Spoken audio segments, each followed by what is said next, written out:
Morning. हाँ good morning. तो कल जो क्वेश्चन दिए थे 3 वो कर लिए? हाँ तीनों हो गए? हाँ अच्छा, पहले वाले का आंसर क्या आ रहा था?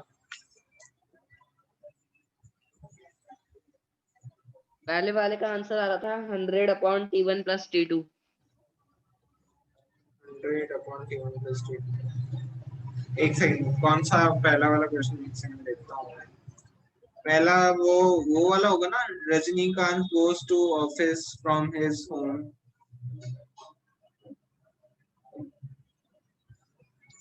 हाँ हाँ यही था शायद। अच्छा, तो एक बार मैं कर लेता हूँ। रजनी, उसका आंसर वैसे क्या बताया तुमने? 100/? T1 + T2। नहीं, तुमने आंसर क्या बताया था उसका पहले क्वेश्चन का? हाँ 100/T1 + T2। 100/T1 + T2। पर ये आंसर थोड़ी ना होगा। T1 T2 हमें तो पता ही नहीं है ना। तुम्हें तो न्यूमेरिकल वैल्यू ही निकालनी है सिर्फ।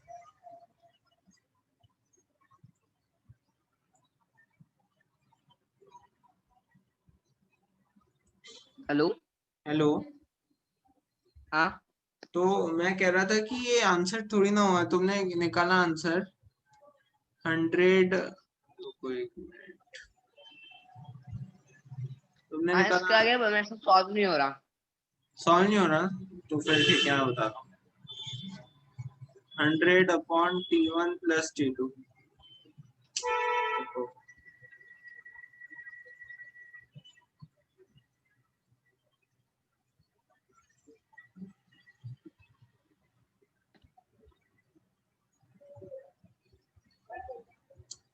ये तुमने आंसर निकाला है, ठीक है ना?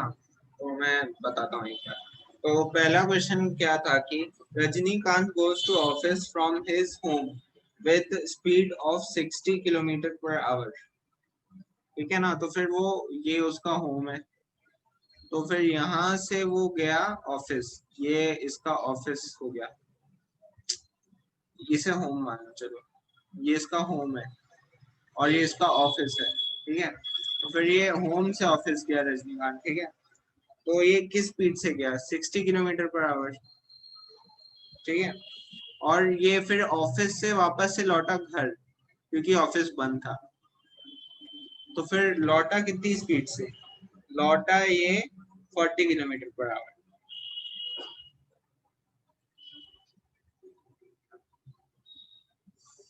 ठीक है? 40 km/h की स्पीड से ये लौटा वापस से। तो फिर तुमने कैसे किया? पहले तुम मेरे को तरीका बताओ।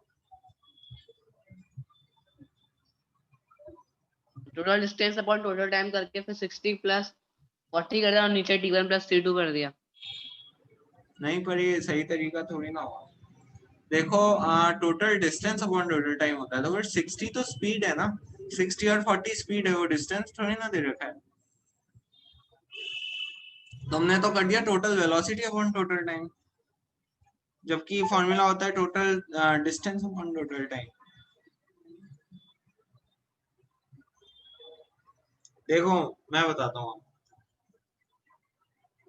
ये दोनों केस, ये जो मैंने तो कल तुम्हें 2 केस पढ़ाए थे ना। हाँ, हाँ तो फिर उन दोनों में से एक केस है, अब तुम्हें बताना है कौन।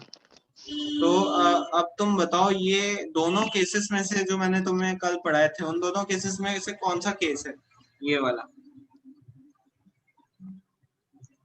थोड़ा ट्रिकी है, इसे सोचना पड़ेगा। तुम सोच के बताओ।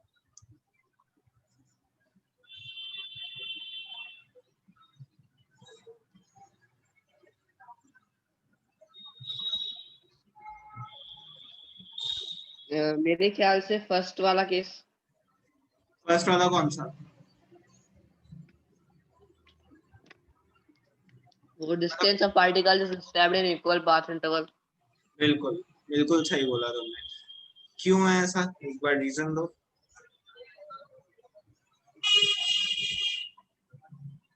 क्योंकि टाइम इंटरवल तो बिल्कुल भी सेम नहीं है, तो फिर हाँ सेकंड वाला केस तो हो ही नहीं सकता। नहीं, देखो फर्स्ट वाला केस क्यों है, उसका परफेक्ट रीजन चाहिए।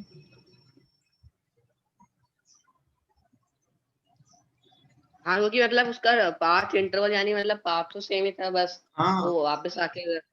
बिल्कुल, क्योंकि घर से ऑफिस का डिस्टेंस तो सेम सेम ही रहेगा ना।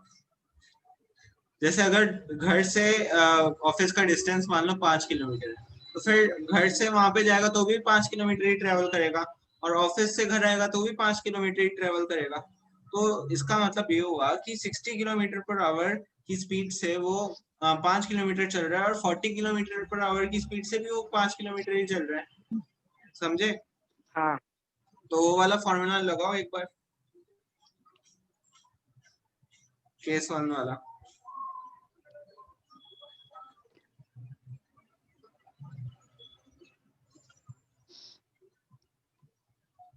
हाँ, तब तो आंसर आ जाएगा। एक बार निकालो आंसर। हाँ।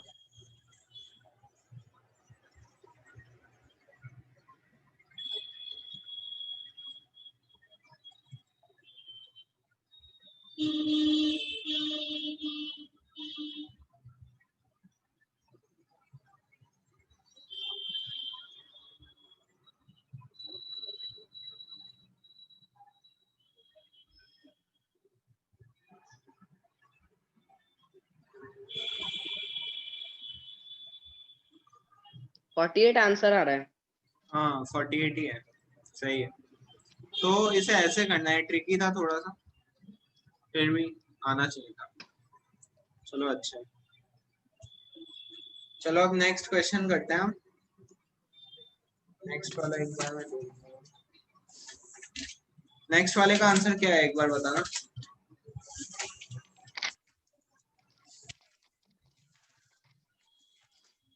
नेक्स्ट वाले का आ रहा है लगभग 160 और डिवाइडेड बाय 6। 160 divided by 6। एक बार मैं करके देखता हूँ, ठीक है? मैं अभी सॉल्व किया था। नेक्स्ट क्वेश्चन क्या था? Distance between point A and point B is 100 metre. तो ये रहा 100 मीटर।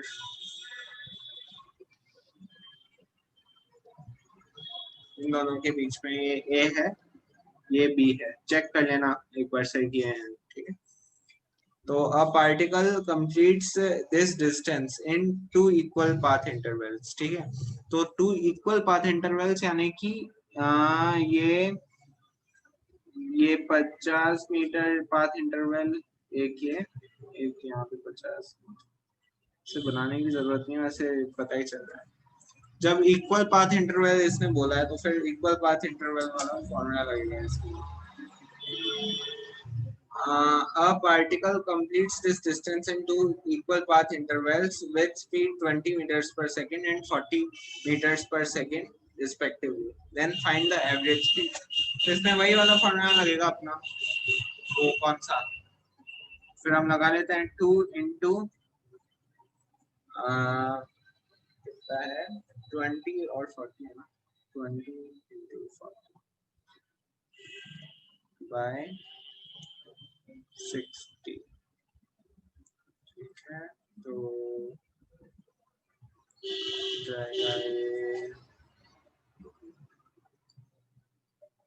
160/6। क्या आंसर बताया था तुमने?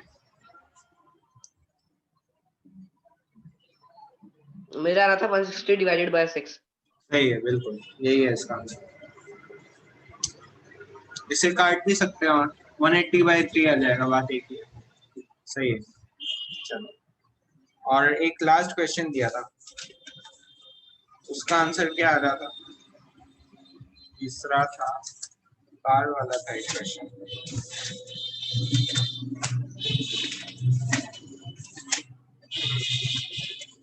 हाँ, उसका आंसर क्या आ रहा था तुम्हारा?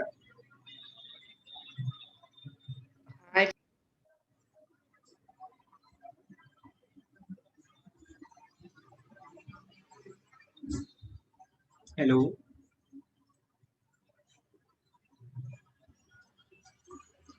हेलो। हेलो। हाँ, क्या रहा था उसका आंसर? लास्ट वाले का 3/4। 3/4। अच्छा, देखता हूँ मैं। लास्ट वाले क्वेश्चन में क्या कह रहा है, एक a car travels for 10 seconds with speed of 20 metres पर सेकेंड। ठीक है, तो 10 सेकंड के लिए वो 20 मीटर पर सेकंड की स्पीड से चल रही है, फिर अगले 30 सेकंड के लिए वो 10 मीटर पर सेकंड की स्पीड से चल रही है। तो फिर हमें एवरेज स्पीड निकालनी है। मतलब जैसे कि ये टाइम 10 सेकंड, 10 सेकंड के अंदर 20 मीटर पर सेकंड की स्पीड से चल रही है, और अगले 30 सेकंड के लिए वो 30 नहीं 10 मीटर पर सेकंड की स्पीड से चल रही है। तो फिर इसे तुमने कैसे किया, मेरे को एक बार मेथड बता दो।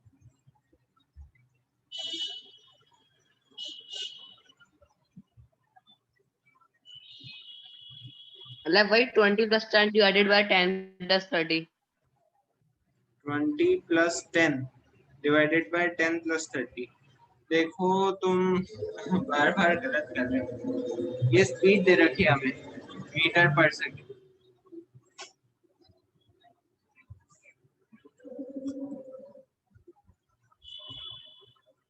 देखो इसमें एवरेज वेलोसिटी का फॉर्मूला क्या होता है, total distance upon total time. तो फिर मैं कह रहा हूँ कि तुमने ऐसे कैसे कर लिया कि 20 + 10 कैसे कर लिया, ऊपर 20 + 10 अपॉन 10 + 40 कैसे कर लिया। मतलब नीचे तो समझ में आता है कि 10 + 40 कर लिया क्योंकि वो टोटल टाइम हो गया, पर ऊपर तो टोटल डिस्टेंस होना चाहिए ना। फिर टोटल डिस्टेंस में तुमने 20 + 10 कैसे किया।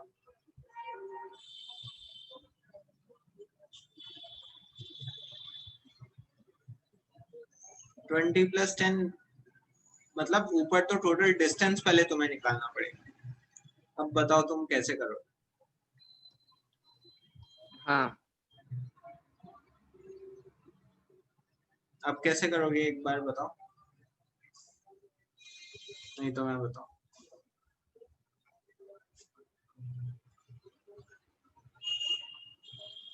ये इन दोनों फॉर्मूलेज में से नहीं होने वाला, अगर उन फॉर्मूलेज से नहीं होने वाला ये क्वेश्चन। ये थोड़ा मैंने तुम्हें अलग क्वेश्चन दिया है। देखो मैं बताता हूँ। तुम्हें टोटल टाइम मिल गया, टोटल टाइम तुम्हारे पास 40 सेकेंड्स है, ये बात समझ में आती है तुम्हें। ठीक है, ऊपर एवरेज वेलोसिटी का फॉर्मूला होता है टोटल डिस्टेंस, कभी भी टोटल वेलोसिटी नहीं होता। इस बात का ध्यान रखना हमेशा। ये फॉर्मूला सबसे इम्पोर्टेंट फॉर्मूला है, इस फॉर्मूले से बाकी फॉर्मूले निकालते हैं। जो हमने दोनों निकाले थे वो भी तो इसी से ही निकाले थे। तो फिर ये ध्यान रखना है। ऊपर तुम क्या है ना, हमेशा क्या करते हो, 20 + 10 कर दिया तुमने, हमेशा वेलोसिटी को ऐड कर देते हो।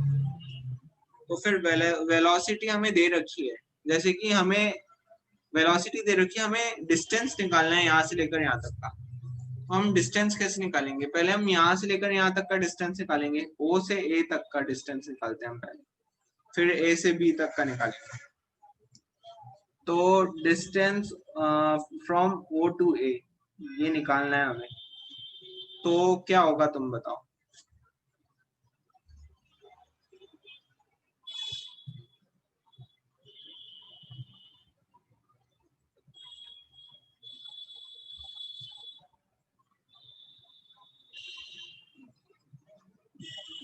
टोटल डिस्टेंस ना। नहीं, ओ से ए का डिस्टेंस पहले, मतलब यहाँ से लेकर यहाँ तक का, मतलब ओ से लेकर ए, जहाँ 10 सेकंड्स में जितना इसने ट्रेवल किया उसका डिस्टेंस निकालना है। हाँ, 1 मिनट।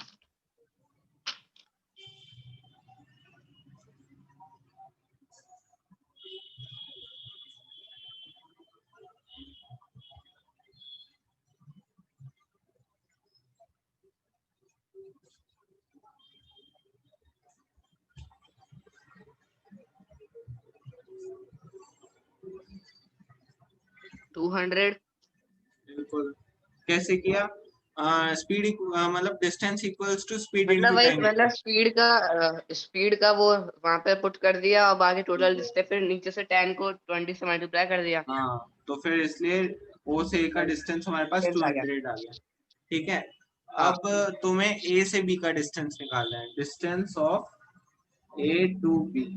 तो फिर वो कैसे निकालोगे?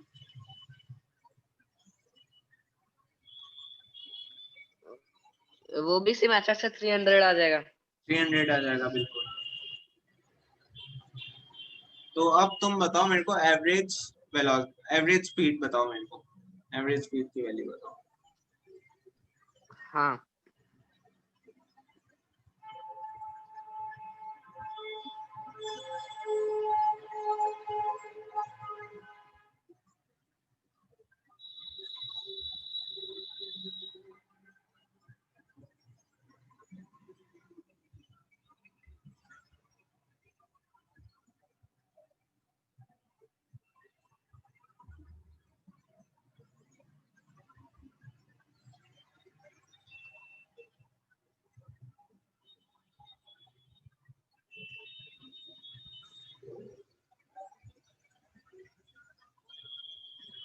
50 डिवाइडेड बाय 4।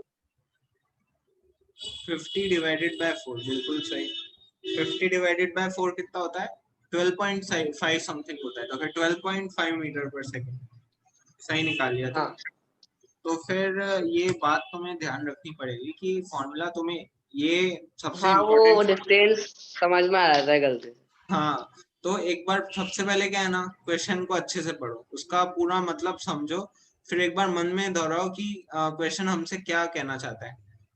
जो कहना चाहता है मतलब जो गिवन है वो इन्फॉर्मेशन लिखो, जो पूछा है वो लिखो, उसके बाद सॉल्व करो क्वेश्चन, तो फिर तुम्हें पता चले। ये सारे क्वेश्चंस क्या है ना, दो केसेस से नहीं होंगे ये। आ, मतलब उनसे भी होते हैं क्वेश्चन काफी, पर ये मोस्ट इम्पोर्टेंट फॉर्मूला यही है, average speed equals to total distance upon total time. समझ गए? हाँ अब अपने क्या है ना, तुम एनसीईआरटी और जहां से भी तुम सॉल्व करते हो उसके एवरेज स्पीड के सवाल लगा लेना तुम, और अगर कोई भी दिक्कत आए तो फिर पूछ लेना। अभी मैं आगे चलता हूँ।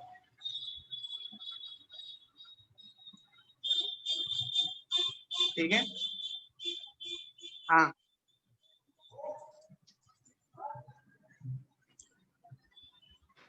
तुम्हें मेरे हिसाब से मैंने सभी सारे क्वेश्चन ही उसी केस के दे दिए, केस 1 के। एक उस केस का नहीं दिया, दूसरे केस का, वो भी देना पड़ेगा, आज दे दूंगा।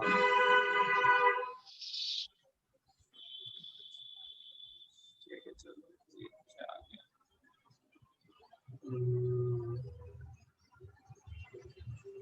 आज हम ये पढ़ने वाले हैं स्पीड विद डायरेक्शन। ठीक है,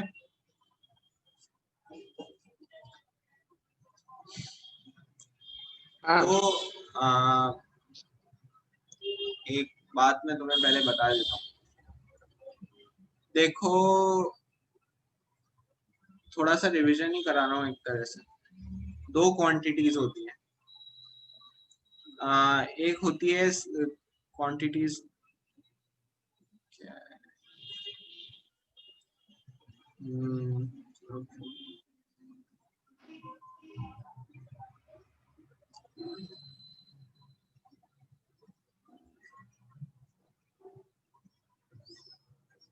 दो क्वांटिटीज होती हैं, एक स्केलर होती है,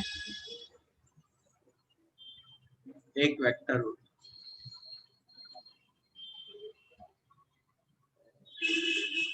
स्केलर में क्या होता है?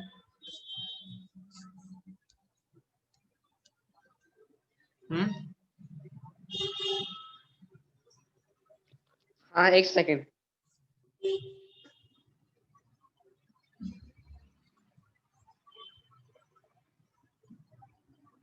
स्केलर में तो डिस्टेंस होता है, वेक्टर में डिस्प्लेसमेंट।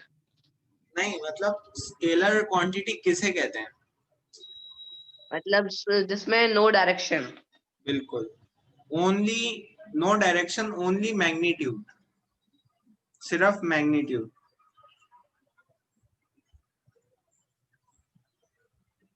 और वेक्टर क्वांटिटी कौन सी होती है? जिसमें दो चीजें होती हैं, एक होती है मैग्नीट्यूड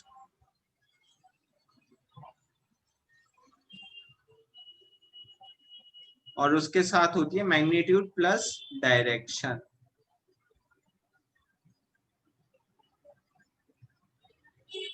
हाँ समझे? तो फिर मैग्नीट्यूड, स्केलर क्वांटिटी में सिर्फ मैग्नीट्यूड होता है, कोई डायरेक्शन नहीं, कोई साइन नहीं प्लस माइनस का, कोई भी डायरेक्शन नहीं। और वेक्टर क्वांटिटी में मैग्नीट्यूड भी होता है, नंबर तो होगा ही, नंबर के बिना क्या होगा, और साथ में डायरेक्शन भी होती है, प्लस माइनस साइन भी हो सकता है या फिर डायरेक्शन भी हो सकती है। डायरेक्शन हम दो तरह से डिनोट करते हैं, एक प्लस माइनस साइन से, समझे? तो एक तो प्लस माइनस साइन से डिनोट करते हैं, एक डायरेक्शन से डिनोट, मतलब जैसे कि नॉर्थ नॉर्थ वेस्ट, ऐसे साउथ साउथ वेस्ट, इस तरह से डिनोट करते हैं। डायरेक्शन दो तरह से डिनोट करता है, अगर प्लस माइनस साइन लगाओ किसी भी नंबर के आगे तो वो डायरेक्शन बता रहा है, या फिर लिखा हो कि 64 मीटर टुवर्ड्स नॉर्थ या टुवर्ड्स वेस्ट, तो फिर वो भी वेक्टर क्वांटिटी है, क्योंकि वो भी डायरेक्शन ही बता रहे हैं। नहीं तो स्केलर क्वांटिटी में कभी भी डायरेक्शन नहीं बता रहे। ठीक है? तो अब देखो, अब इसे पढ़ो, स्पीड विद डायरेक्शन, ये कौन सी क्वांटिटी है?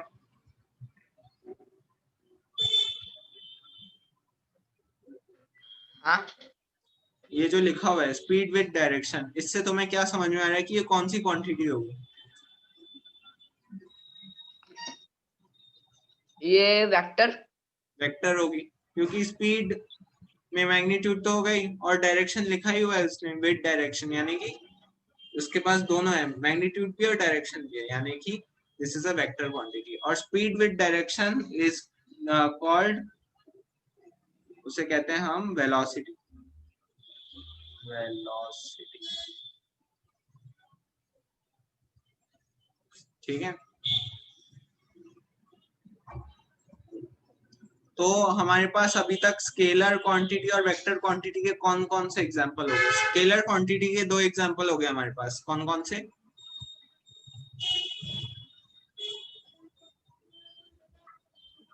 स्केलर किस हो गए? मैग्नीट्यूड और वो मैग्नीट्यूड एंड डिस्टेंस।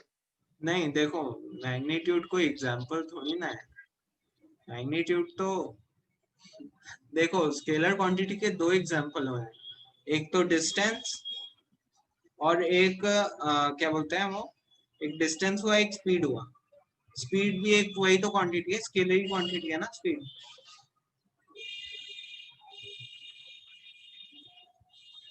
हाँ हाँ हेलो। हेलो, हाँ स्पीड स्केलर क्वांटिटी है या वेक्टर क्वांटिटी है?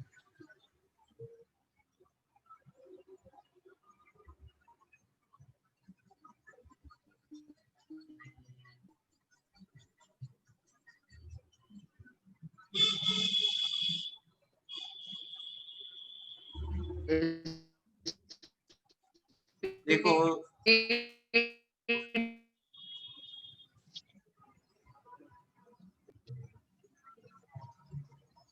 स्पीड के अंदर सिर्फ मैग्नीट्यूड होता है, उसमें कोई डायरेक्शन नहीं होती, तो फिर speed is a scalar quantity, जबकि velocity is a vector quantity. लिखा है ना, देखो यहाँ पे क्या लिखा है, स्पीड विद डायरेक्शन, स्पीड के अंदर कोई डायरेक्शन नहीं होती, तो फिर स्पीड के अंदर कोई डायरेक्शन नहीं होती इसलिए वो स्केलर है। पर अगर स्पीड के अंदर डायरेक्शन जोड़ दें तो फिर वो वेलोसिटी बन जाएगी, यानी कि velocity is a vector quantity. तो स्केलर क्वांटिटी के तो हम दो एग्जांपल लिख सकते हो यहाँ पे, दो एग्जांपल हो जाएंगे, स्पीड और एक डायरेक्शन। स्पीड और स्पीड और डिस्टेंस। और वेक्टर डिस्टेंस। क्वांटिटी के दो एग्जांपल हो जाएंगे, कौन से? वेलोसिटी और डिस्प्लेसमेंट। बिल्कुल, वेलोसिटी और डिस्प्लेसमेंट, दो एग्जांपल बताए। अभी तो इसके बहुत सारे एग्जांपल होते हैं, अभी तक तो हमने दो ही पढ़े हैं, ठीक है? चलो, हाँ आया ना समझ में? हाँ ठीक है चलो आगे। इसे पढ़ते हैं फिर। The rate of motion of an object can be more comprehensive if we specify the direction of motion with the speed। अगर हम स्पीड के साथ डायरेक्शन भी जोड़ दें तो फिर मोशन को हम और अच्छी तरीके से बता सकते हैं, ठीक है ना। मतलब जैसे कि तुम्हें कोई बताए कि ये 50 किलोमीटर पर आवर की स्पीड से चल रहा है, तो फिर ठीक है तुमने मान लिया, पर तुम्हें ये पता नहीं चलेगा ना कि किस डायरेक्शन में चल रहा है, कहाँ चल रहा है। तो फिर अब किसी ने बताया तुम्हें कि ये 50 किलोमीटर मतलब पर एकदम आवर, एक्यूरेट बताने के लिए। हाँ ज्यादा एक्यूरेट बताने के लिए 50 kilometre per hour north direction में चल रहा है, तो ये तुम्हें वेलोसिटी बताई इसने, क्योंकि इसमें नॉर्थ डायरेक्शन बता दिया ना उसने, फिर डायरेक्शन भी है और मैग्नीट्यूड भी है, तो फिर ये पूरा तुम्हारा हो गया वेलोसिटी। तो वेलोसिटी से हमें ज्यादा समझ में आया कि ये नॉर्थ में भी चल रहा है। स्पीड में तो बता दिया था कि सिर्फ 50 किलोमीटर पर आवर की स्पीड से चल रहा है, कहाँ चल रहा है पता ही नहीं है हमें, ठीक है। तो वेलोसिटी हाँ इसलिए काम आती है। The quantity that specifies both aspects is called velocity। Aspects कौन से हो गए, मैग्नीट्यूड और डायरेक्शन। ये स्केलर क्वांटिटी में एक ही एस्पेक्ट होता है मैग्नीट्यूड, और वेक्टर क्वांटिटी में दो एस्पेक्ट्स होते हैं, मैग्नीट्यूड और डायरेक्शन, ठीक है। The velocity of an object can be uniform or variable। तो वेलोसिटी किसी की यूनिफॉर्म भी हो सकती है कि सेम वेलोसिटी से पूरे टाइम चल रहा है, और किसी की वेरिएबल भी हो सकती है कि बीच में वेलोसिटी चेंज कर ली। देखो वेलोसिटी कब वेरिएबल हो सकती है, वेलोसिटी वेरिएबल कब हो सकती है,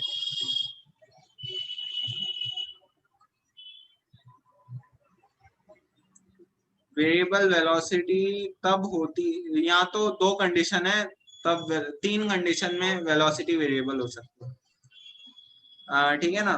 तो पहली कंडीशन क्या है कि एक तो इसका मैग्नीट्यूड चेंज हो रहा हो,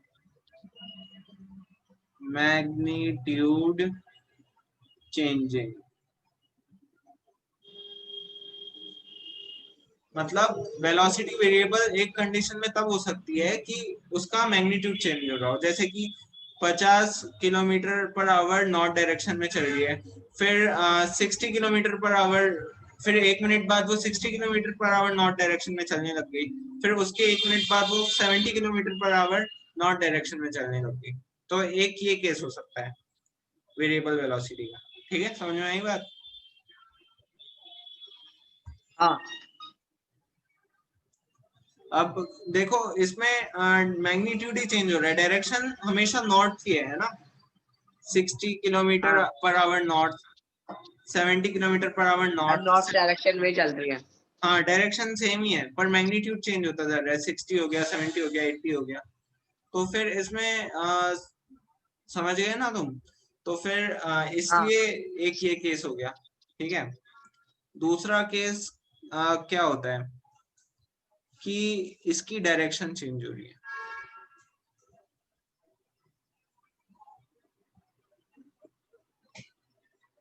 डायरेक्शन चेंज हो रही है इसकी, मतलब जैसे कि एक ऑब्जेक्ट चल रहा है, पहले वो चला 50 kilometre per hour towards north, एक सेकंड रुकना, ठीक है।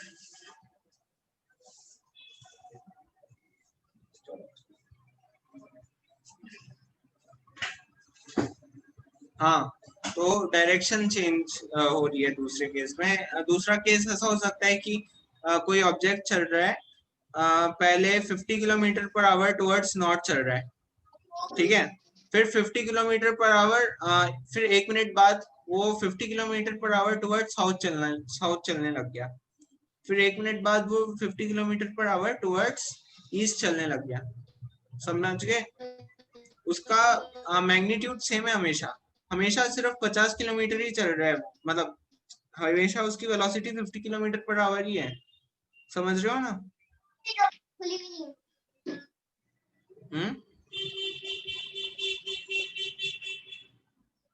समझ रहे हो ना?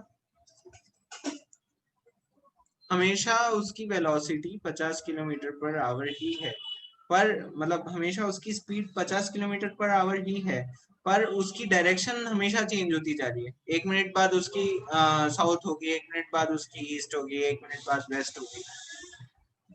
ठीक है, तो एक ये वाला एग्जांपल हो सकता है। अब एक तीसरा एग्जांपल जब चेंज हो सकती है वेलोसिटी, वेरिएबल वेलोसिटी का तीसरा एग्जांपल कि उसका मैग्नीट्यूड चेंज हो रहा है, मैग्नीट्यूड प्लस डायरेक्शन दोनों चेंज हो रही है, दोनों चेंज हो रही है। समझ गए? डायरेक्शन भी और वो मैग्नीट्यूड भी दोनों चेंज हो रहा है। समझे? हाँ, डायरेक्शन और मैग्नीट्यूड दोनों चेंज हो रहे हैं जिसमें, मतलब जैसे कि एग्जांपल मैं तुम्हें देता हूँ, इस तीनों के एग्जांपल मैं यहाँ पे लिख देता हूँ। जैसे कि फर्स्ट मिनट में इसकी वेलोसिटी थी 50 kilometre per hour towards north direction. ठीक है ना? सेकेंड मिनट में इसकी डायरेक्शन हो गई 60 किलोमीटर पर आवर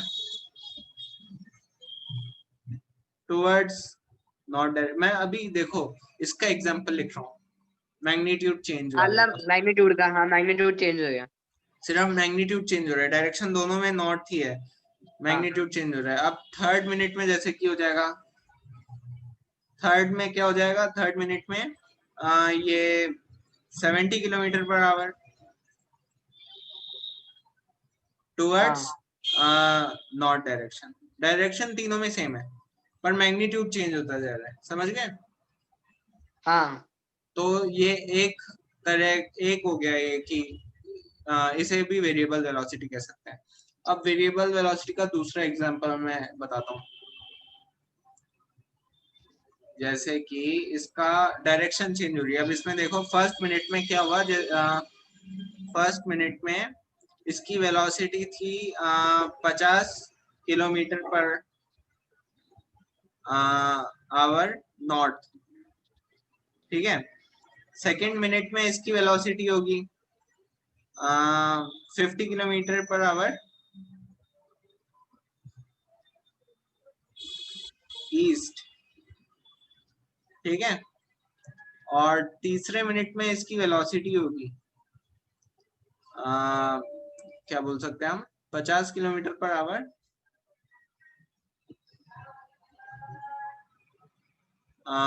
वेस्ट।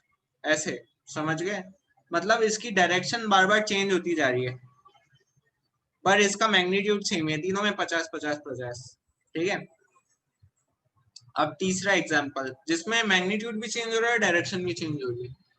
इसका एग्जांपल हम ऐसे ले सकते हैं कि जैसे कि फर्स्ट मिनट में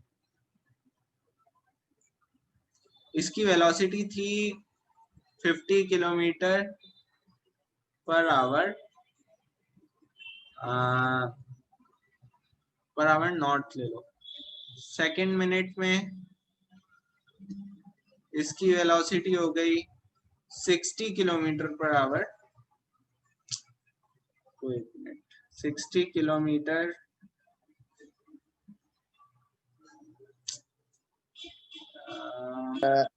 साउथ पर आवर साउथ। अब तीसरे मिनट में हो गई इसकी velocity 70 kilometre per hour kilometre पर ईस्ट, वेस्ट।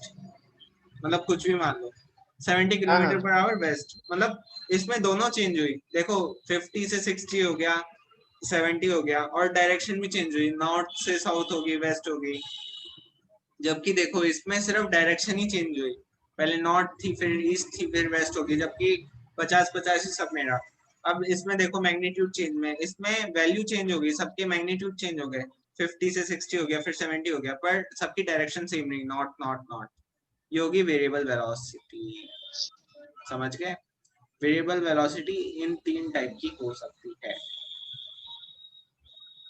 हाँ और एक कांस्टेंट वेलोसिटी, जैसे कि पूरे टाइम सेमी एक ही वाला। वेलोसिटी से चल रही है, जैसे कि 50 किलोमीटर हाँ पर आवर नॉट, तो फिर uniform. 50 kilometre per hour not से ही चलेगी, ना उसकी डायरेक्शन चेंज होगी ना उसका मैग्नीट्यूड चेंज होगा। ये तो मैंने तुम्हें वेरिएबल वेलोसिटी का समझाया तुम्हें, ठीक है? समझ में आ गया? हाँ चाहो तो नोट कर लो, मैं रुक जाऊंगा, नहीं तो आगे चलते हैं। कर रहे हो नोट? हाँ, 1 मिनट नोट करता हूँ। ठीक है, पूरा ही कर लेना, फिर ये स्केलर क्वांटिटी ये भी कर लेना।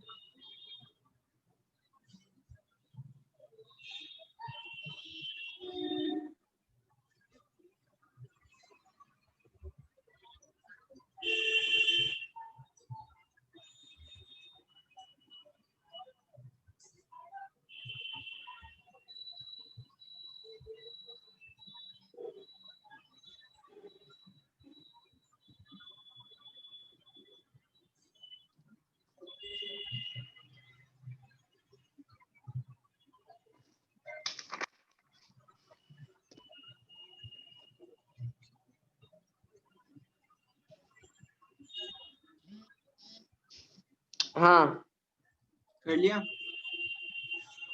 हाँ ठीक है, चलो अब आगे चलते हैं। अब देखो इसमें भी यही लिखा होगा आगे। The velocity of an object can be uniform or variable. It can be changed by changing the object speed. देखो स्पीड चेंज कर सकते हैं, जैसे कि मैंने तुम्हें एग्जांपल दिया ही, 50 था 60 हो गया, फिर 70 हो गया, स्पीड चेंज की, ठीक है? हाँ डायरेक्शन चेंज नहीं किया हमने। फिर दूसरा क्या कंडीशन है कि यहाँ फिर डायरेक्शन चेंज कर सकते हैं, डायरेक्शन ऑफ द ऑब्जेक्ट, जैसे कि इसमें स्पीड सब में कांस्टेंट रही 50, पर इसमें नॉर्थ हो गया, इसमें ईस्ट हो गया, इसमें वेस्ट हो गया, ठीक है? तो ठीक है, इसमें डायरेक्शन भी हो गया। और क्या लिखा है इसने, डायरेक्शन ऑफ मोशन और बोथ। यहाँ तो मैग्नीट्यूड को, मतलब यहाँ तो स्पीड को चेंज कर दो, यहाँ डायरेक्शन को चेंज कर दो, या फिर दोनों को चेंज कर दो, स्पीड को भी डायरेक्शन को भी।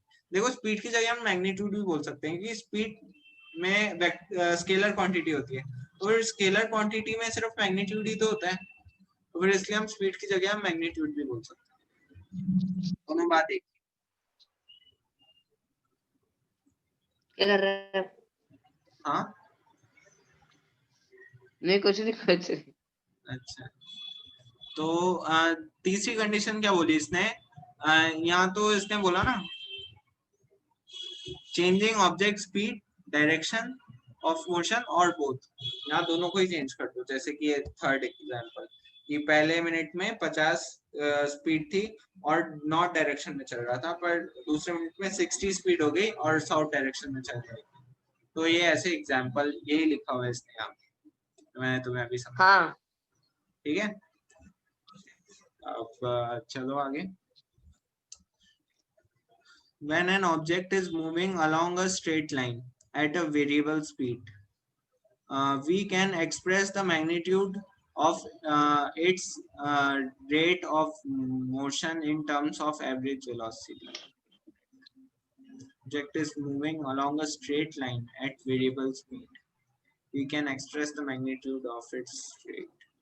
हाँ, तो मैं क्या बता रहा था कि अगर कोई ऑब्जेक्ट एक ही डायरेक्शन में चल रहा है पूरे मोशन में, तो फिर उसकी डायरेक्शन सेम ही होगी।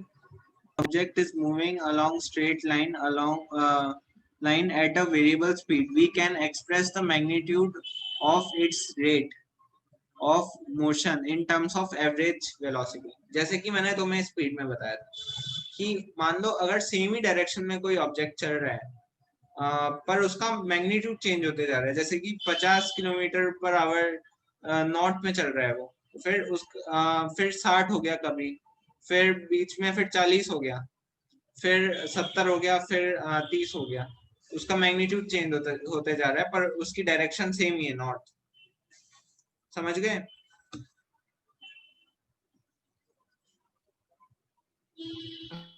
हाँ हाँ, मतलब वेरिएबल वेलोसिटी से चल रहा है कोई मतलब ऑब्जेक्ट। एक में तो मैग्नीट्यूड चेंज हो रहा है, एक में डायरेक्शन और एक में दोनों। नहीं वो बात नहीं समझा रहा, वो तो समझ ही गए ना तुम। मैं इस लाइन को समझा रहा हूँ अभी तुम्हें। when the object is moving when the object is moving along the straight line at a variable speed, we can express the magnitude of its rate of motion in terms of average velocity। ठीक है, तो इसमें मैं क्या बोल रहा हूँ, जैसे कि कोई ऑब्जेक्ट चल रहा है स्ट्रेट लाइन में चल रहा है, मतलब उसकी डायरेक्शन सेम है। मान लो कोई ऑब्जेक्ट नॉर्थ में ही चल रहा है सिर्फ, पर उसकी क्या है ना, पहले मिनट उसकी वेलोसिटी 50 थी, फिर 70 हो गई, फिर 60 हो गई, मतलब वेरिएबल वेलोसिटी से चल रहा है। पर मतलब उसकी सिर्फ मैग्नीट्यूड चेंज हो रहा है, डायरेक्शन सेम है। तो फिर उस केस में हम एवरेज वेलोसिटी निकालते हैं। समझ गए? हाँ मतलब उसकी डायरेक्शन सेम है, पर उसका मैग्नीट्यूड चेंज होते जा रहा है। ठीक है ना? उस केस में हम एवरेज वेलोसिटी को निकालते हैं। मतलब ये वाला केस हो गया, मैं बताऊं। इस केस में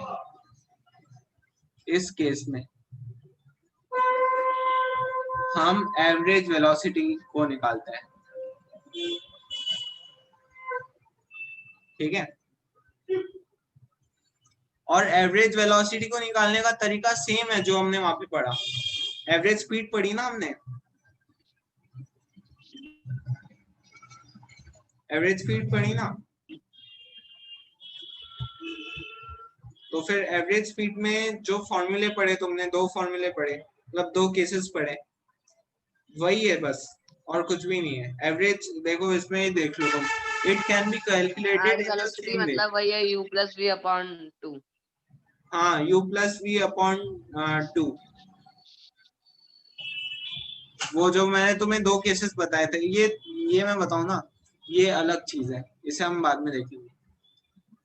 ये जो नीचे लिखा हुआ है ना, ये अलग चीज है। पर जो हमने वहां पे दो केसेस देखे थे ना, सेम टू सेम वही अप्लाई हाँ होंगे। वैसे अगर क्वेश्चन आ गया उसमें एवरेज, उसमें स्पीड की जगह वेलोसिटी लिखा हुआ है अगर, तो फिर तुम्हें वही फॉर्मूला लगाना है, तुम्हारे आंसर वही आ जाएंगे। समझ गए?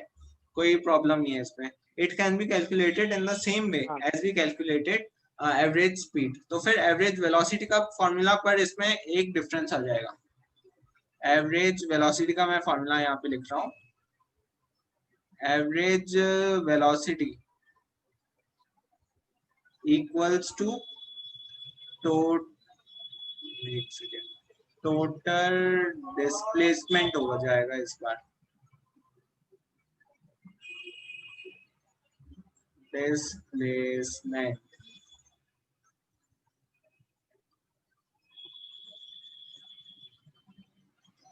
Upon total time.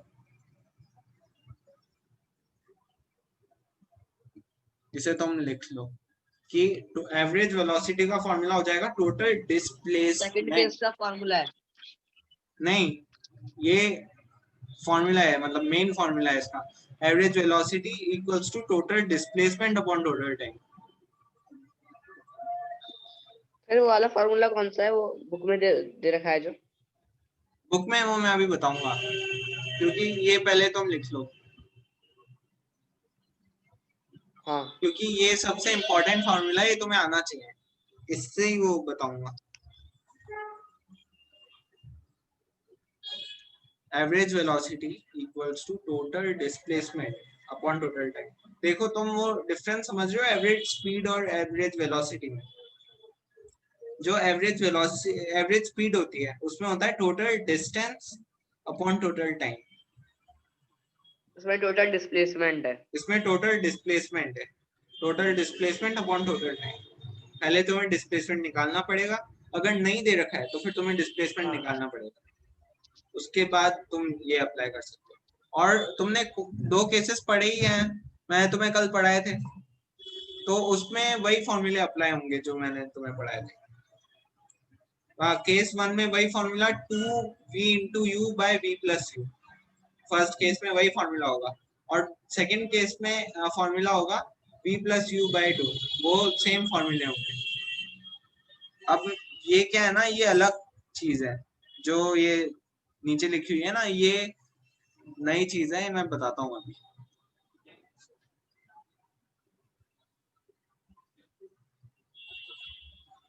लिख लिया तो फिर मैं बताना शुरू करूँ फिर? हाँ बस 1 मिनट। ठीक है।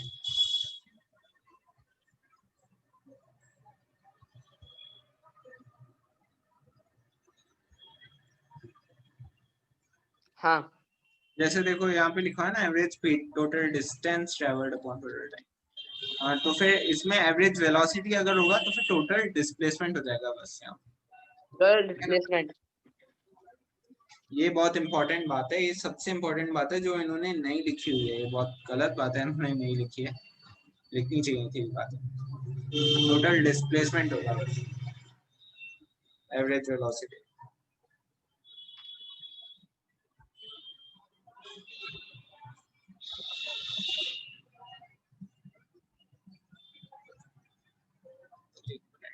इन सबको मिटा देता हूँ।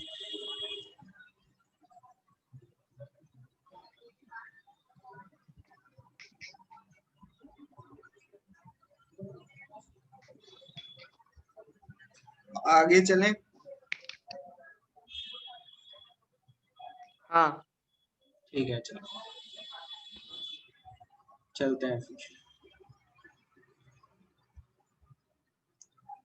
तो देखो अब पहले केस को समझो, इसे जो इसने लिखा है उसे समझो।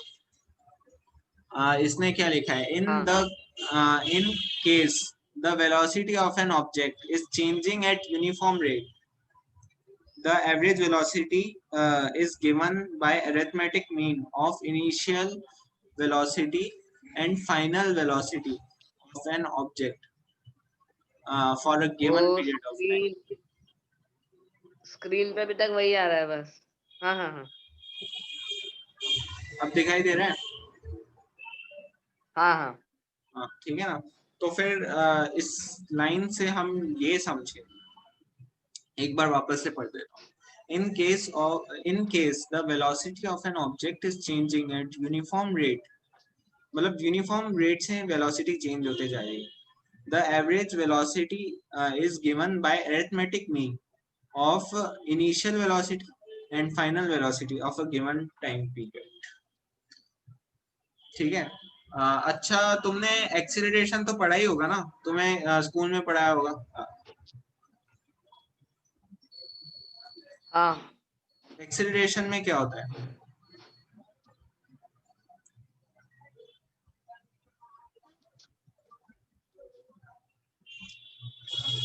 अच्छा चलो मैं बताता हूँ। एक्सेलरेशन में क्या होता है ना, यूनिफॉर्म एक्सेलरेशन की बात करें तो फिर क्या होता है, एक्सेलरेशन में स्पीड धीरे धीरे मतलब यूनिफॉर्मली बढ़ती जाती है।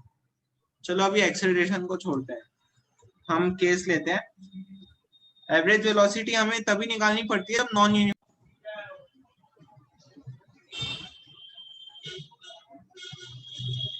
Hello hello.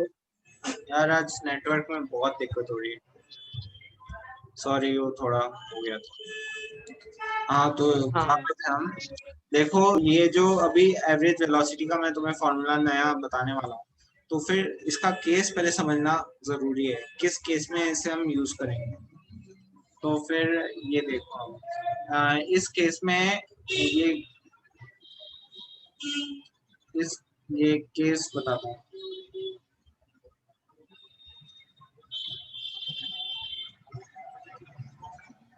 इस केस में क्या होगा, देखो जैसे कि एक ऑब्जेक्ट है, एक कार है। कार पहले मिनट में, फर्स्ट मिनट में इसकी वेलोसिटी थी 50 50 मीटर्स पर सेकेंड। नॉर्थ डायरेक्शन में ऊपर की तरफ लिखता हूँ, समझ जाना बस, ठीक है ना। सेकेंड मिनट में, दूसरे मिनट में इसकी वेलोसिटी हो गई 60 मीटर्स पर second towards north, direction same ही है, ठीक है। थर्ड मिनट में इसकी वेलोसिटी हो गई 60, फिर 70 हो गई 70 मीटर्स पर सेकेंड टूवर्ड्स नॉर्थ। तो देखो ये यूनिफॉर्मली इंक्रीज हो रही है। तुम देख रहे हो एक बात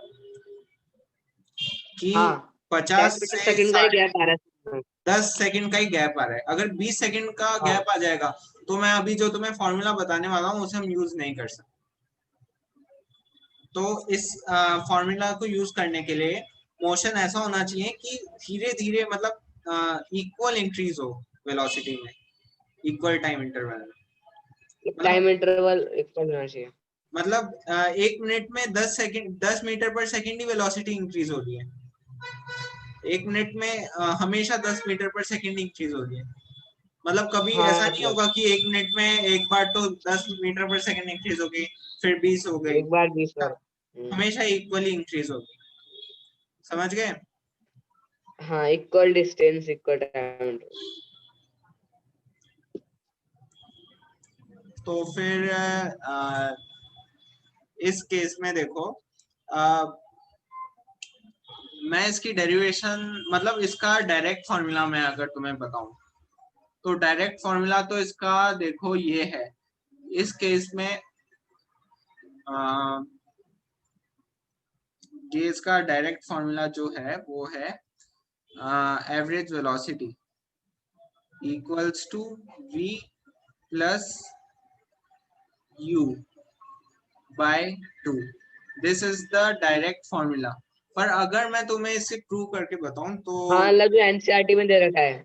ये एज इट इज ये एनसीईआरटी का डायरेक्ट फॉर्मूला है। ये इस केस में है कि वेलोसिटी इंक्रीज होनी चाहिए। समझ गए? इक्वल इंक्रीज होना चाहिए, हाँ ना सेम रहना चाहिए, इंक्रीज होना चाहिए। मतलब समझ रहे हो ना?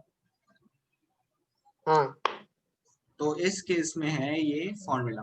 तो फिर देखो इसमें मैं तुम्हें टर्म्स का मतलब पहले बता देता हूँ। देखो जनरली जब भी v यूज होता है फिजिक्स में, जब भी v यूज होता है तो v क्या बताता है हमें? v tells about final velocity.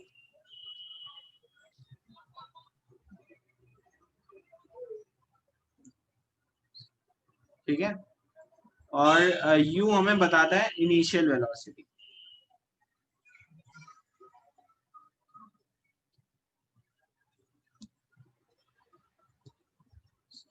ठीक है? तो जैसे कि मैं तुम्हें एक क्वेश्चन मतलब मैं समझाता हूँ एक बार। जैसे कि एक मोटरसाइकिल है एक वो शुरू हुई। इट स्टार्ट्स फ्रॉम रेस्ट का मतलब क्या होगा? उसकी इनिशियल वेलोसिटी कितनी होगी? 0 मीटर्स पर second. And it undergoes uniform acceleration. मतलब इन क्वेश्चंस में जो तुम एवरेज वेलोसिटी में देख रहे हो ना, मतलब इस केस के अंदर यूनिफॉर्म एक्सेलरेशन वर्ड आएगा क्वेश्चन में। तो तुम्हें पहले समझना पड़ेगा कि एक्सेलरेशन क्या होता है।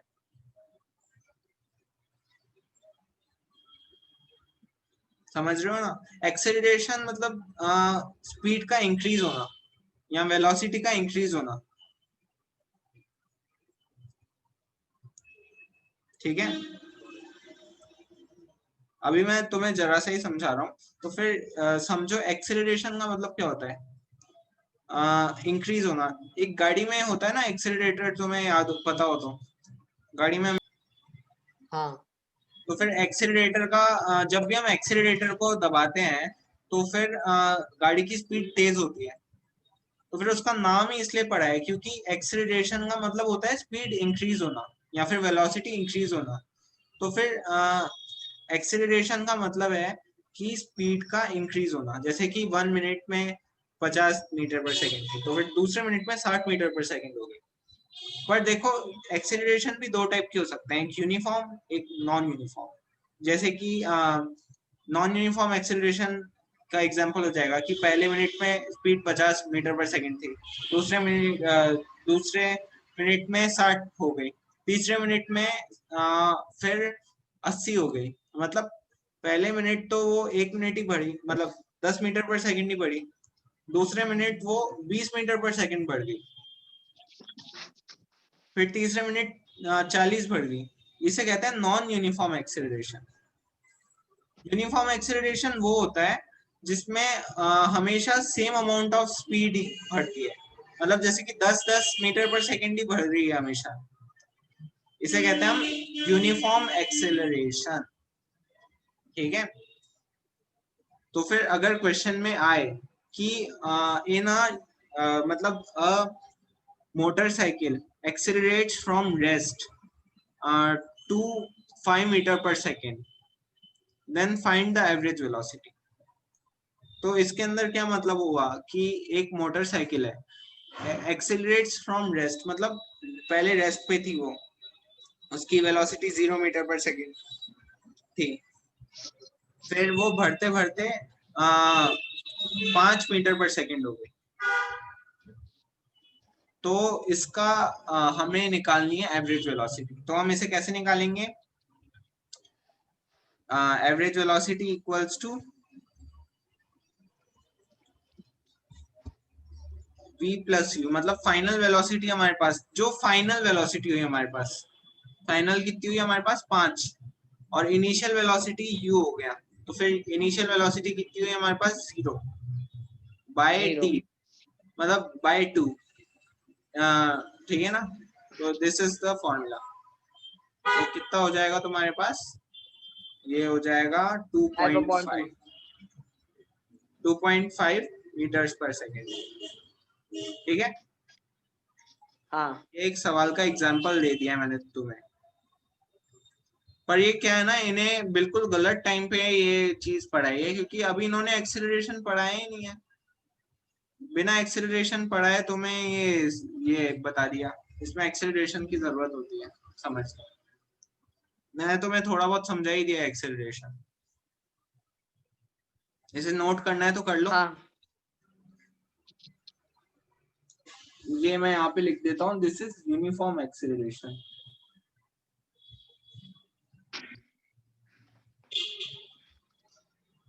Uniform acceleration.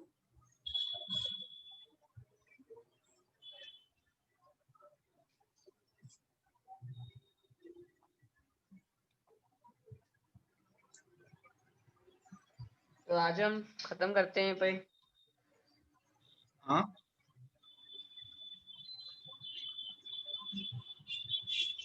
क्या? तो आज हम फिनिश करें फिर। हाँ, फिनिश कर लेते हैं हम। तुम ये लिख लो बस, उसके बाद फिनिश करते हैं।